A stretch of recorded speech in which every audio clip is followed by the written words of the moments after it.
Ya, Assalamualaikum warahmatullahi wabarakatuh.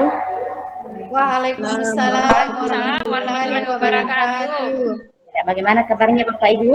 Sehat? Alhamdulillah sehat. Alhamdulillah sehat. Nah, pada hari ini kita masih diberi kesempatan meskipun lewat daring ya.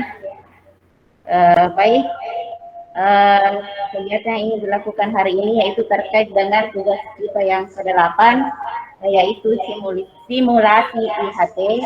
Materinya yaitu alur tujuan pembelajaran yang akan dibawakan nanti oleh Ibu Jamila. Sebelum masuk ke materi, adanya silakan. Sebelum kita mulai kegiatan ini, katanya kita berdoa dulu.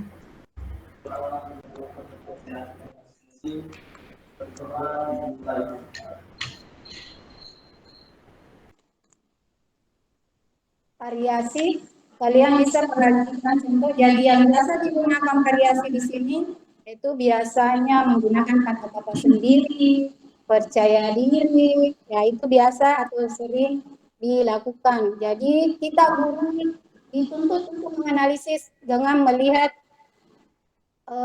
penilaian diagnosis siswa tadi karakternya. Jadi kita sudah bisa mengatur konten variasinya dan untuk membuat suatu tujuan pembelajaran. Ya, saya kembalikan ke moderator. Ya, itulah tadi penjelasan materi tentang alur tujuan pembelajaran. Baik Bapak Ibu, apakah ada yang ingin bertanya? Saya Bu Haryana. Bu Haryana. Baik Bu, tadi sudah dijelaskan terkait masalah alur tujuan pembelajaran. Saya ingin bertanya bagaimana menyusun alur tujuan pembelajaran yang mudah dipahami. Itu saja ya Bu. Baik, bagaimana? Bisa diulang pertanyaannya Bu? Ya, saya ulangi. Bagaimana menyusun alur tujuan pembelajaran yang mudah dipahami? Ya, bagaimana? Ya, selanjutnya, apa masih ada yang ingin bertanya? Bu. Ya, silakan Bu Nurul. Terima kasih atas kesempatannya. Setelah mengamati materi yang disampaikan oleh Ibu Jamila, adapun yang ingin saya tanyakan yaitu coba Ibu berikan contoh atau tampilkan kata operasional yang digunakan dalam menyusun ATP-nya. Itu saja Bu, terima kasih. Ya, terima kasih Bu. Jadi saya bacakan kembali pertanyaannya. Yang pertanyaan pertama itu dari Ibu Haryana. Bagaimana alur tujuan pembelajaran yang mudah dipahami? Kemudian yang pertanyaan dari Ibu Nurul, sebutkan kata-kata operasional yang mudah digunakan dalam penyusunan ATP. Ya, silahkan pemateri untuk menjawab dari pertanyaan Ibu Haryana. Oke, jadi untuk pertanyaan dari Ibu Haryana, bagaimana cara menyusun ATP yang mudah dipahami? Jadi begini, jadi sebelum dia menyusun ATP, yang kalian kita perhatikan dulu CP-nya. Jadi CP ini sudah ada di kementerian. Jadi cara pertama untuk melihat tujuan pembelajarannya, jadi ada tadi 3 aspek yang harus diperhatikan, yaitu yang pertama kompetensi. Di situ ada contoh kegiatan, contoh kompetensi. Kemudian ada konten. Konten itu materinya, itu deskripsi dari elemen. Kemudian yang ketiga variasi. Nah, silahkan dilihat ada di sini contohnya untuk membuat tujuan pembelajaran. Di slide contoh ya ini, silahkan diperhatikan contohnya. Jadi yang warna biru itu adalah kompetensinya. Kemudian yang kedua itu kontennya atau materinya. Kemudian yang ketiga adalah variasinya, kata-kata yang digunakan. Oke, bagaimana Ibu Haryana? Saya kembalikan ke moderator. Ya, itulah tadi penjelasan dari Ibu Jamila untuk pertanyaannya Ibu Haryana. Bagaimana Ibu Haryana? Saya pikir jawabannya sudah sangat ini ya Bu ya. Terima kasih banyak Bu Jamila. Iya, JJ. Sebelum mungkin melangkah ke pertanyaan kedua, Mungkin baik ada baiknya kita ice breaking dulu ya Bapak Ibu. Nah, Hore, ice Ya. breaking. Oke, ice breaking hari ini akan dipandu oleh Ibu Harmiati. Kepadanya dipersilakan Bu. Baik, terima kasih atas kesempatan yang diberikan kepada saya. Untuk menambah semangat kita hari ini, kita akan mulai ice breaking kita ya.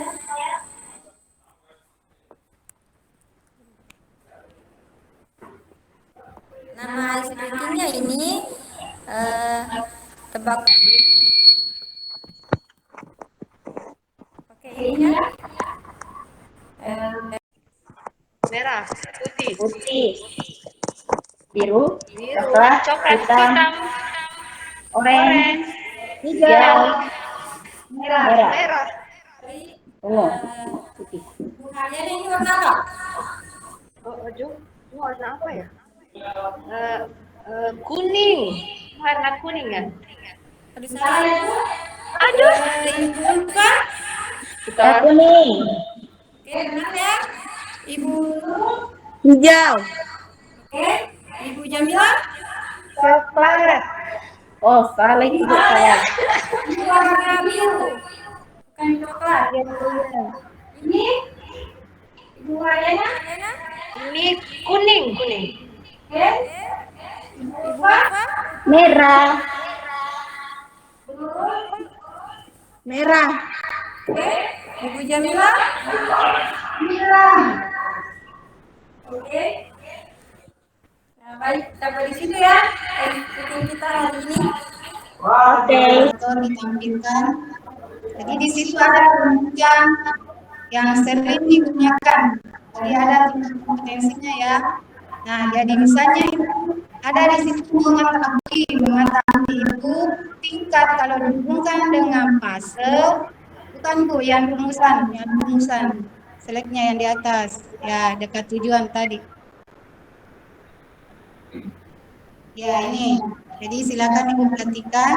Jadi kata-kata kompetensi yang sering digunakan itu bisa mengetahui, memahami, membuat, menganalisis, mengevaluasi, kemudian mencipta. Jadi tingkat mengetahui di sini kita kategorikan di fase A, yaitu kelas 1 sama kelas 2.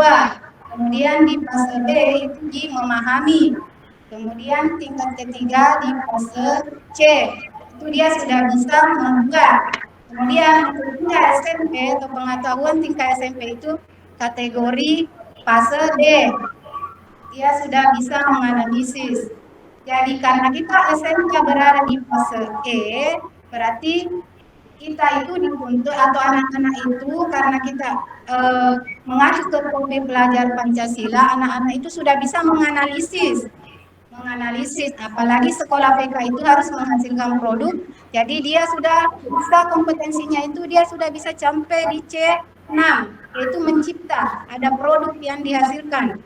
Jadi itu kata-katanya, kemudian itu urutan fase-fasenya. Jadi saya kembalikan ke moderator.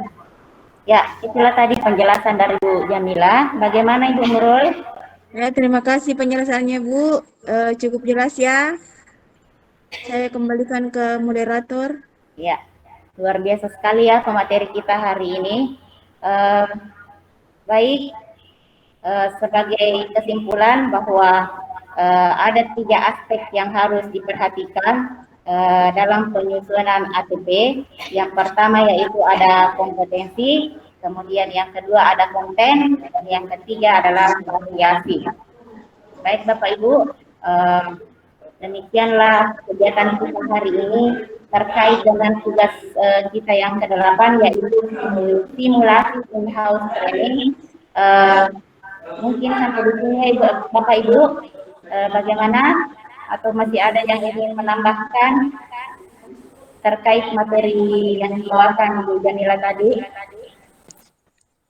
Cukup? Saya pikir ya ini ya sudah jelas Bu. Ya, baik.